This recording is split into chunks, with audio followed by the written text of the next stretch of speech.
मुझे जब होश आया तो मेरे चारों तरफ अंधेरा ही अंधेरा था। मैं एक अंधेरे कमरे में कैद थी। मेरे दोनों हाथ पीछे बंधे हुए थे। ना जाने अब क्या होने वाला था मेरे साथ। मैं मुश्किल से उठकर बैठ गई। इस वक्त कमरे में इस कदर अंधेरा था कि मुझे सिवाय सिहाई के कुछ भी दिखाई नहीं दे रहा था। मुझे इस वक्त बहुत डर भी महसूस हो रहा था और घबराहट भी हो रही थी। काश मैं ऐसी शर्त ही ना रखती, लेकिन अब तो तीर कमान से निकल चुका था। इस बार मैं बुरी तरह फंस चुकी थी। मैंने ये शर्त रखकर अपने ही पाँव में कुल्हाड़ी मार दी। ये आदमी पिछले 10 दिन से मेरी ही टैक्सी पर सवारी कर रहा था। शायद वे पहले मेरी इस आदत को अच्छी तरह से जांचने की कोशिश कर रहा था। जब उसे मेरी शर्त वाली आदत का खूब अच्छे से अंदाज़ा हो गया तो उसने मेरे साथ ऐसा खेल खेला कि मेरी सूझबूझ तक गुम होकर रह गई। वह मुझे शर्त के मुताबिक अपने घर ले आया। मैं अभी इस जगह को ठीक से देख भी नहीं पाई कि जब उसने मुझे एक जूस पिलाया। उस वक्त मुझे बहुत प्यास महसूस हो रही थी। मैं काफ़ी लंबा सफ़र करके आई थी, इसलिए मैंने फ़ौरन उससे वह जूस लेकर पी लिया।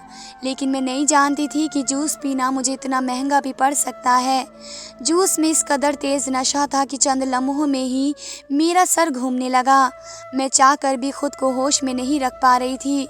मुझे बेहोश होने में बस चंद लम्हे ही लगे और जब होश आया तो मैं यहाँ थी। मेरे सामने सिवाय अंधेरे के कुछ ना था। मेरे मुंह पर भी टेप लगाया हुआ था, इसलिए ना तो मदद के लिए किसी को पुकार सकती थी, ना चिल्ला सकती थी। मेरी आंखों से आंसू जारी हो गए। हालांकि मैं कोई कमज़ोर दिल और डरपोक किस्म की लड़की हरगिज़ ना थी, लेकिन मैं इस हालात के लिए भी तैयार ना थी जिसमें मैं फंस बैठी थी। मैं अभी इस सोच में घिरी हुई थी कि मेरे साथ ये सब हुआ क्या है कि जब कमरे का दरवाज़ा खुला।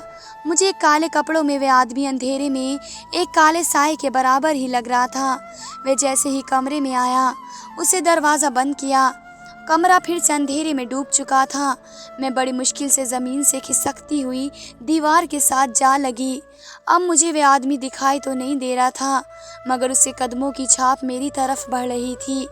जैसे जैसे उसके कदम मेरी तरफ बढ़ रहे थे, मेरा दिल यूं था जैसे किसी ने मुट्ठी में भींच दिया हो। फिर मुझे ये महसूस हुआ कि मेरे सामने वह बैठ चुका है। मुझे अपना सांस रुकता हुआ महसूस हो रहा था। उस वक्त खाली कमरे में मेरे और उस आदमी के अलावा और कोई न था, और वे इस रात की तन्हाई ने मेरे साथ क्या कर सकता था, ये सोचकर मेरे वजूद ने करंट सा दौड़ रहा था। फिर उस आदमी ने मेरे चेहरे को अपने हाथ की गिरफ्त में लिया और शैतानी हंसी हंसते हुए जो कुछ उसने मुझसे कहा, मेरे होश उड़ कर रह गए। उसके बाद उसने जो कुछ मेरे साथ किया। मेरा ताल्लुक एक गरीब घराने से था। घर में गुर्बत अपना डेरा इस तरह से जमाए बैठी थी कि जब से मेरे पापा का देहांत हुआ, मेरी माँ ने भी बेटे की ख्वाहिश में बेटियों की लाइन लगा कर रख दी। भाई मेरा कोई था नहीं, मुझसे छोटी 5 बहनें थीं और फिलहाल हमारा कोई भी पालने वाला नहीं था। घर का खर्चा चलता मेरे पापा एक टैक्सी ड्राइवर थे जो अचानक दिल के दौरे की वजह से हमें छोड़कर जा चुके थे। 4 दिन पड़ोसी ने पूछा, इसके बाद किसी ने पलटकर हमारा हाल न पूछा। मैं जानती थी कि जो कुछ करना है उसी को करना है, इसलिए टैक्सी चलानी मैंने बहुत जल्दी सीख ली। मेरी माँ मुझे कहने लगी कि तू लड़की है, टैक्सी चलाती क्या अच्छी लगेगी, लोग क्या कहेंगे। मैंने कहा जो लोग हम जैसों को खाने को नहीं दे सकते, हमारी इस हालत में मदद नहीं कर सकते, तो ऐसे लोगों की मुझे कोई परवाह नहीं है। मैं एक बड़ी सी चादर अपनी गर्दन पर लपेटी और टैक्सी चलाने लगी। मगर बदकिस्मती शायद हमारी किस्मत में लिखी जा चुकी थी। मेरे पास अक्सर याश किस्म के लड़के ही मेरी सवारी बनकर आते, जिन्हें मैं साफ इनकार कर देती, और इसके अलावा कोई भी सवारी मुझे नहीं मिलती। मैं इस वक्त 18 साल की थी और खौफजदा सी खाली टैक्सी में बैठी रहती।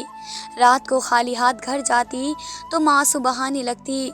अब तो फाकों की नौबत आ गई और मेरे सर पर पेट्रोल के पैसों का भी उधार पड़ गया। मुझे समझ नहीं आ रहा था कि मैं क्या करूं, जब मेरी टैक्सी में एक अरबी आदमी आकर बैठ गया। वह कहने लगा कि इसे 3-4 दिन इस शहर की अच्छी अच्छी जगह ले जाओ, वे मुझे पैसे देगा। ये सुनकर मैं खुश हो गई। फिर ऐसा ही हुआ, वे पेट्रोल भी मेरी गाड़ी में खुद डलवाता और रात को जब अपने होटल पर उतारता तो मुझे 5,000 का नोट भी देता। मेरी माँ जब पैसे देखती तो अरबी को बहुत दुआएं देती, लेकिन वे नहीं जानती थी कि वे ये भला क्यों कर रहा है। चंद दिनों में ही वे मुझे अच्छे खासे पैसे दे चुका था। मैं भी बहुत खुश थी। फिर एक दिन जो बात उसने मुझसे कही वे सुनकर मैं हैरान सी रह गई। वे मुझसे कहने लगा, अगर मैं दुबई में टैक्सी चलाऊं तो मुझे बहुत जल्द बहुत सारे पैसे कमा सकती हूँ। फिर वे कहने लगा कि वे मुझे वहाँ किराए की टैक्सी ले देगा। मुझे बस टैक्सी के मालिक को रोज़ 100 दिरहम देने पड़ेंगे, बाकी सब मेरे पास होंगे। ये सुनकर मैं खुश हो गई। मैंने जब ये बात माँ से कही तो वे कुछ वक्त के बाद मान गई। मैंने अपनी टैक्सी बेची और कुछ पैसे अपनी माँ को खर्चे के लिए दिए और बाकी पैसों से दुबई का वीज़ा और टिकट का इंतज़ाम किया और दुबई चली गई। लेकिन यहाँ आकर मुझे मालूम हुआ कि मेरे साथ इतना बड़ा धोखा और फ्रॉड किया गया था। वे अरबी झूठा आदमी था। वे मुझे एक फ़्लैट में ले गया, फिर टैक्सी किराए पर लेकर देने का बहाना किया। इस रात मैं सो रही थी जब वे अरबी चंद मर्दों को अपने साथ लेकर इस फ्लैट में पहुंच गया।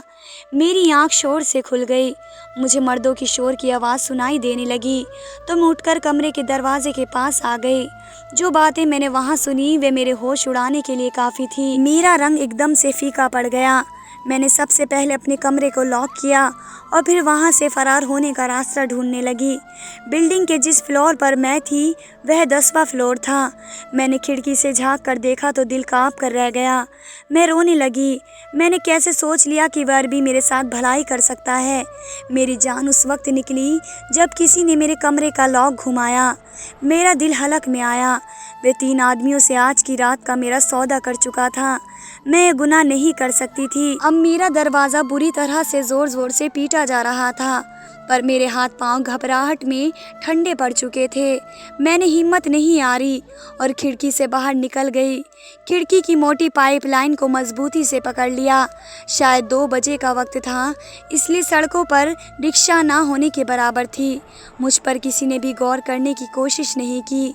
मैंने बड़ी मजबूती से पाइपलाइन को दोनों हाथों और पैरों से जकड़ रखा था और धीरे धीरे पाइप के ज़रिए नीचे उतर रही थी। 10 मिनट मुझे नीचे उतरने में लग गए। जब मैं नीचे उतर कर आई तो मैं वहाँ एक सुनसान और अंधेरी जगह पर चली गई। वहाँ बहुत सी गाड़ियाँ खड़ी थी। शायद वे कार पार्किंग एरिया था। मैं वहाँ खड़ी गाड़ियों के पीछे छुप कर बैठ गई। कुछ देर बाद ही मुझे वहाँ बहुत से कदमों की आवाज़ सुनाई देने लगी। दिल यूं था कि जैसे धड़कना भूल गया। मेरे पेट में सिलवट ऐसे पड़ने लगी, डर से मेरी जान लबों तक आ गई, क्योंकि वे अरबी और उसके साथ मौजूद वे 3 मर्द एक एक गाड़ी के नीचे झांक झांक के देख रहे थे। उनके हाथों में टॉर्च लाइट भी मौजूद थी। मैं जानती थी कि मैं उनकी नज़रों से बहुत देर तक ओझल नहीं रह सकती। मैं दिल ही दिल में ऊपर वाले से मदद मांग रही थी कि मुझे एक गाड़ी की डिग्गी खुली हुई नज़र आई, मैं जिसके पीछे छिपी हुई थी। मैंने हिम्मत करके उसकी डिग्गी को थोड़ा सा खोला और उस गाड़ी की डिग्गी में बैठ गई और डिग्गी को भी बंद कर दिया। अभी 5 मिनट ही गुजरे जब मेरी गाड़ी पर भी टॉर्च लाइट की रोशनी पड़ने लगी। मैंने डिग्गी में मौजूद गाड़ी का कवर खुद पर लपेट लिया। इसके बाद मुझे एक लड़की की आवाज़ सुनाई दी जो इसी गाड़ी की तरफ बढ़ रही थी। फिर गाड़ी खुलने की आवाज़ आई। गाड़ी स्टार्ट हुई और पार्किंग एरिया से निकलकर मेन रोड पर रवाना हो गई। मेरा रुका हुआ सांस चलने लगा। वे एक औरत की गाड़ी थी, क्योंकि वे गाड़ी चलाते हुए किसी से मोबाइल पर बात कर रही थी। ये सुनकर मैं थोड़ा सुकून से हो गई। जैसे ही गाड़ी एक घर के अंदर दाखिल हुई, मैंने हिम्मत पकड़ी और डिग्गी से खटखटाने लगी। वे औरत पूछने लगी कि क्या कोई मेरी गाड़ी में है। मैंने कहा हाँ, मैं डिग्गी में हूँ। कुछ देर बाद ही डिग्गी खुल गई। वह एक 30 साल की औरत थी। मुझे सवालिया नज़रों से देखने लगी। मैं रोने लगी। रोते रोते मैंने सारी बात इस औरत को बता दी। वह बहुत अच्छी थी। उसने मुझे टैक्सी भी लेकर दी और मेरे घर एक भारी रकम भी खर्च के लिए भिजवा दी। मैं समझ नहीं पा रही थी कि वो मुझ पर इतनी मेहरबानी क्यों कर रही है। चंद दिन बाद ही जो बात औरत ने मुझसे कही वे मेरे लिए हैरान करने वाली थी। कहने लगी कि तुम सवारियों में पैसे नहीं लोगी, बल्कि जिसको भी इसकी मंजिल पर पहुंचाओगी उसके घर एक रात गुजारोगी। मैं सुनकर उसकी शक्ल देखने लगी। भला ये कैसे मुमकिन था। मुझे कोई क्यों अपने घर पर रखेगा, और फिर मेरी इज्जत और जान का खतरा भी था और मेरी ड्राइविंग के पैसे भी जाते। जब मैंने अपनी ख्वाहिश इस औरत को बताई तो वह कहने लगी वह मुझे पैसे देगी, लेकिन मैं इसकी बात को किसी भी सूरत पर टाल नहीं सकती, वरना मुझे उसकी वह रकम वापस करनी होगी जो उसने मेरे घर भिजवाई है। मेरे पास उसकी बात मानने के सिवा कोई दूसरा रास्ता न था। मैं इसकी बात मान गई। मैंने उससे कहा कि ठीक है, फिर मुझे नींद की कोई ऐसी दवा दी जाए जो ज़्यादा नुकसान के बराबर ना हो, कि मैं हर बार जिस भी सवारी के घर रहूं अपनी हिफाजत के लिए उन्हें सुला दिया करूं। मेरी बात के जवाब में उस औरत ने जो अल्फाज कहे उससे मेरे होश उड़ गए। वे कह रही थी कि मुझे किसी को भी सुलाने की इजाज़त नहीं है। अगर मैंने ऐसा किया तो उसे खबर हो जाएगी और फिर वह मुझसे ये काम छीन लेगी। मैं इस औरत की बात पर हैरान हो गई। मुझे साफ अंदाज़ा हो रहा था कि वह भी मुझसे कारोबार करवाना चाह रही है। मैं उन लोगों में बुरी तरह फंस चुकी थी। यहाँ पर ना मेरे पास कोई ठिकाना था, ना कोई जान पहचान, और ना ही अब मेरे पास वापसी का रास्ता बचा था, क्योंकि मेरा पासपोर्ट वगैरह उसी अरबी के पास रह गया। मैंने मजबूरन उस औरत की बात मान ली और सारा दिन टैक्सी में पड़ी रहती। रात होते ही मुझे टैक्सी चलानी होती और इस औरत को हिदायत के मुताबिक सवारियों को उनके घर पहुंचाकर पैसे लेने की बजाय उनके घर रहने की दरख्वास्त करती। मेरी इस दरख्वास्त पर कुछ मर्द हैरान भी होते कि खुद अकेली लड़की रात को उनके पास रुकने का बोलती थी, लेकिन फिर उन्होंने अरबी लोग मेहमान नवाजी में बहुत अच्छे होते हैं तो वे मुझे रहने के लिए कह देते। चंद दिन तो मैंने डरते डरते गुजारे, मगर ऊपर वाले की मेहरबानी से मुझे अच्छे लोग मिलते रहे और फिलहाल मैं महफूज थी। मगर एक रोज़ मुझे करबी सवारी मिली, जिसे लेकर जब मैं उसके घर पहुंची तो वो मुझे किराया देते हुए बार बार गहनी नज़रों से देखे जा रहा था। मुझे उससे डर लग रहा था और मैं परेशान हो गई कि जो मर्द बाहर मुझे बार बार घूर रहा हो वे घर के अंदर जाकर क्या करेगा। मैं खामोशी से इससे किराया लेकर यहाँ से चली जाऊंगी। अभी मैं ये सब करती कि उस वक्त मुझे अरबी औरत की कॉल आ गई। मैंने उससे बात की तो वह मुझे पूछने लगी कि क्या हुआ, आजकल कोई सवारी नहीं मिल रही। वह मेरे जवाब देने से पहले बोल उठी कि जब तुम इतने रोज़ से ये सब करके महफूज हो तो अब तुम्हें कोई मसला नहीं होना चाहिए, इसलिए बेहतर है कि तुमसे जो काम कहा गया है वे दिल लगा कर करो। और मैंने महीना शुरू होते ही तुम्हारे घर वालों को पैसे भी भेज दिए हैं, इसलिए तुम खर्चे के लिए परेशान मत होना। मैं इसकी बात पर खामोशी से मान गई। वह औरत मुझे अपने एहसान तले दबा रही थी। अब मैं उलझ गई कि वाकई मुझे नहीं लगता कि मुझसे कोई कारोबार करवा रही है, क्योंकि मुझे अब तक अच्छे लोग मिले थे जो मुझे घर में रहने देने के बाद मेरी तरफ निगाह गलत भी डालना गवारा नहीं करते थे। वो मुझसे क्या काम लेना चाहती थी फिर मैं समझ नहीं पा रही थी। इस अरबी मर्द ने कुछ चिड़चिड़े लहजे में कहा उससे किराया जल्दी वसूल करे, वे थका हुआ है, उसे घर जाना है। मैंने झिझक से उस आदमी से वही बात कही जो मैं सब सवारियों से करती आ रही थी। मैंने उससे कहा कि मुझे पैसे नहीं चाहिए, बल्कि बदले में वो एक रात मुझे अपने घर में रहने दे। वह अरबी आदमी मेरी बात पर हैरान हो गया और बोला कि ऐसा क्यों चाहती हो। वो मुझे जान रहा था। इससे मुझ पर शक होने लगा क्योंकि मैं खुद उसके घर रुकने का बोल रही थी। मैंने उसे बताया कि मेरे पास रहने की जगह नहीं है, इसलिए रात रुकने के लिए मुझे रात की आखिरी सवारियों की मदद लेनी पड़ती है ताकि मैं सुकून से किसी घर में सो सकूं। सुबह होते ही मैं अपने काम पर रवाना हो जाऊंगी। मेरी बात उस अरबी मर्द को सही लगी, तभी वह मुझे अपने साथ ले जाने पर राज़ी हो गया। मैं टैक्सी पार्क करके उसके साथ चल पड़ी और दिल ही दिल में ऊपर वाले से दुआ भी करती रही। मेरा जिस्म कँपकँपा रहा था और मुझे यकीन था कि आज मेरी इज्जत नीलाम होने वाली है। वह मर्द जैसे सरगोश हो रहा था। मैं समझ गई कि वह मुझे अपने घर ले जाने के बाद मुझे बख्शने वाला नहीं है। वह मुझे अपने घर के दरवाजे तक ले जाते बोलता जा रहा था और बता रहा था कि इसकी बीवी अपने दोस्तों के साथ घूमने गई है और 3 दिन बाद उसने लौटना था। अभी उसे गए 2 दिन हुए हैं। उसके अभी बच्चे नहीं थे और इस घर में सिर्फ वही दोनों मियाँ बीवी रहते थे। हम घर के पास पहुँचे तो उसने डोरबेल बजाई। मैं उसकी हरकत पे हैरान हो रही थी। उसका कहना था कि अभी बीवी घर पर नहीं है, तो क्या इसके साथ कोई और भी है।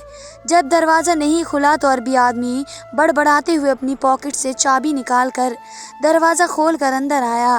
अंदर दाखिल होते हुए दरवाज़ा फिर से लॉक कर दिया। उसने मुझे बताया कि बीवी के चाहते ही उसने भी अपने चंद दोस्तों को अपने घर बुला लिया था कि वे लोग कुछ दिन मस्ती कर सकें, लेकिन शायद इस वक्त उसके दोस्त मार्केट में कोई सामान लेने गए होंगे। वह अरबी अजीब अंदाज से मुस्कुराते हुए बता रहा था। मैं उसकी बात सुनकर बदहवास हो गई कि अब मैं इतने सारे मर्दों को खुद से कैसे बचाऊंगी। मेरी शक्ल उतर गई, मेरा दिल सूखे पत्ते की तरह लरज रहा था और मुझे अपनी मौत सामने नजर आ रही थी। मैं घबराई हुई एक कोने में खड़ी थी। जब उस मर्द ने मुझे बैठने को कहा और पानी का पूछा तो मैंने सर हिला दिया, उससे पानी मांगा। मेरा हाल अभी सही नहीं हो रहा था और चेहरा पसीना पसीना हो चुका था। वे मेरे सामने ही अपने किचन से पानी लेने चला गया। वे पानी लाया तो मैं एक ही सांस में सारा गिलास हलक में अंदर डाल गई। वह अरबी मर्द बहुत मज़े से मेरा जायज़ा ले रहा था। फिर वह बोला कि तुम आराम से बैठ जाओ, अभी मैं खाना लाता हूँ, इसके बाद तुम्हें कमरा दिखा दूंगा जहाँ तुम्हें सोना है। वह बात करते हुए बहाने से मेरा हाथ पकड़ चुका था। मैंने हाथ छुड़वा कर खड़े होते हुए उससे कहा कि वो मुझे कमरा पहले दिखा दे ताकि मैं खाने से पहले कुछ ताज़ा हो सकूं। मेरी बात पर वह चुप होकर मुझे देखने लगा, फिर हंस कर चला गया। मैंने सोचा इसके दिखाए हुए कमरे को अंदर से बंद करके भारी चीज़ रखकर अंदर आने का रास्ता भी ब्लॉक कर दूंगी। अभी पूरी रात की बात थी और मुझे अपनी हिफाजत सुबह तक करनी थी। मैं उस औरत की मोहताज थी, इसलिए उन हालात के बावजूद भी भागने की बजाय इसी घर में रहकर मैंने अपनी हिफाजत का सोच लिया। अभी वे मुझे लेकर किसी कमरे में जाता कि ऊपर वाले ने मेरे लिए मदद भेज दी और सामने के कमरे में कोई औरत बाहर निकली। उसे देखकर वे मर्द होश खो बैठा और उठकर खड़ा हुआ और मुझसे फासला बढ़ा लिया। इस औरत का हुलिया और गीले बाल लग रहे थे कि वह अभी अभी नहा कर निकली है। वे कुछ बोलते हुए आ रही थी। वे उस आदमी के साथ मुझे देखते ही गुस्से में आ गई। उसने अरबी में उस मर्द को पूछा, मेरी तरफ सवालिया नज़रों से देखा।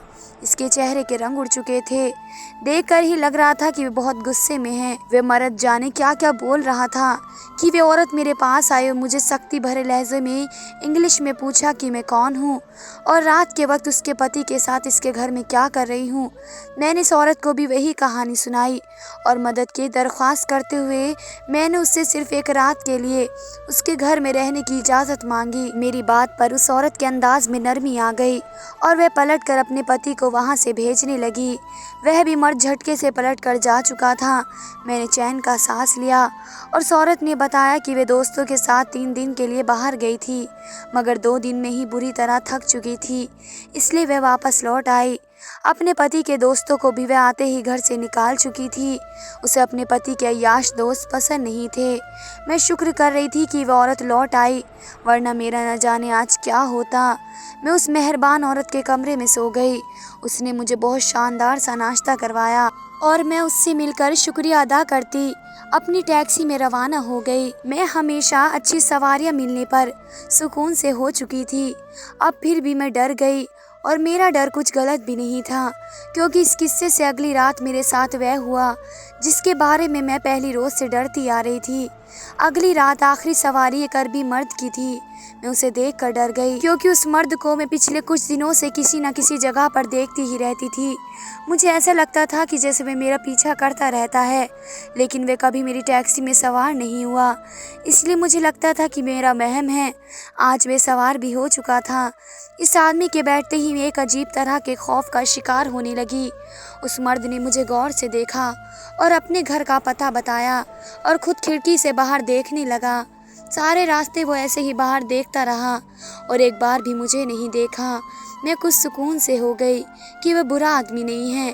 इस मर्द के बताए हुए एड्रेस पर जब मैं पहुंची तो उसने किराया देने की कोशिश की, मगर मैंने वही किया जिसकी मुझे हिदायत दी गई थी।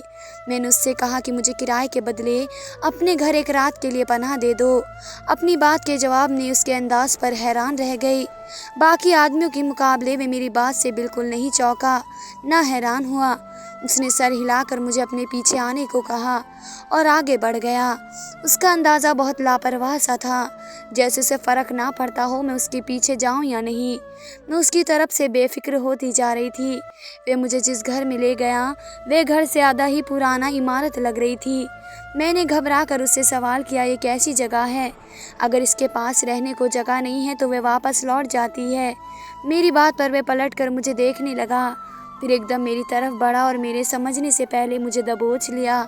मेरी चीख मेरे हलक में दब कर रह गई। वे मुझे घसीटते हुए कमरे में ले गया और मेरा मुंह दबाकर मुझे बेहोश कर दिया। जब मुझे होश आया तो मेरे हाथ बंधे हुए थे और मैं उस कमरे में एक तरफ ज़मीन पर गिरी हुई थी। मुझे डर महसूस हो रहा था। काफ़ी देर बाद वह आदमी वहाँ आया और मेरा हाथ खोलकर मुझे फर्श पर बैठा दिया। मेरी हालत इतनी ख़राब हो चुकी थी कि मेरे लिए आवाज़ निकालना या हरकत करना भी मुश्किल हो गया। मैं बाएं दाएं झूम रही थी। उस वक्त उस मर्द ने मेरे साथ ज़बरदस्ती करने की कोशिश की। मैं टूट चुकी थी। अपनी इज्जत की हिफाजत के लिए मैंने बहुत हाथ पैर मारे, उससे पहले कि वह आदमी मेरी इज्जत तार तार करता। इस इमारत के बाहर पुलिस की गाड़ियाँ पहुँची और उसके सायरन ने आदमी को डरा दिया। वह तेज़ी से उठकर खिड़की के पास पहुंचा तो बाहर देखने लगा। मैं दबाव की वजह से फिर बेहोश हो गई। मेरी आंख खुली तो मेरे पास वही औरत बैठी थी। उसने मुस्कुराकर मुझे देखा और कहा, तुम अब महफूज हो। मैं बुरी तरह रोने लगी। उस औरत ने मुझसे माफ़ी मांगी और जो राज बताया मैं हैरान रह गई। वे बता रही थी कि वह पुलिस ऑफिसर है और आजकल रात के वक्त लड़कियों की इज्जत तार तार करने का जुर्म बढ़ता जा रहा था। वह ऐसे दलाली मर्दों को पकड़ना चाहती थी और उसके लिए उसने मेरी मदद ली। उसने मुझे पहले रोज़ एक घड़ी दी। उसने बताया कि इस घड़ी में कैमरा था जिसकी वजह से मेरी हर सवारी का जायज़ा लेती रहेगी। वह अरबी भी दलाल मर्द था और कई लड़कियों को इज्जत खराब कर चुका था, मगर मेरी वजह से वह पकड़ा जा चुका था। मैं सब सुनकर खुश हो गई। अब मैं उस औरत के साथ मिलकर काम करती हूँ। फ़र्क इतना है कि अब मैं डरती नहीं हूँ। इस औरत ने मुझे अपना बचाव करना सिखा दिया। हम दोनों मिलकर ऐसे मुजरिमों को पकड़ रहे थे जिनकी वजह से मासूम लड़कियों की ज़िंदगी तबाह हो रही थी। धन्यवाद दोस्तों।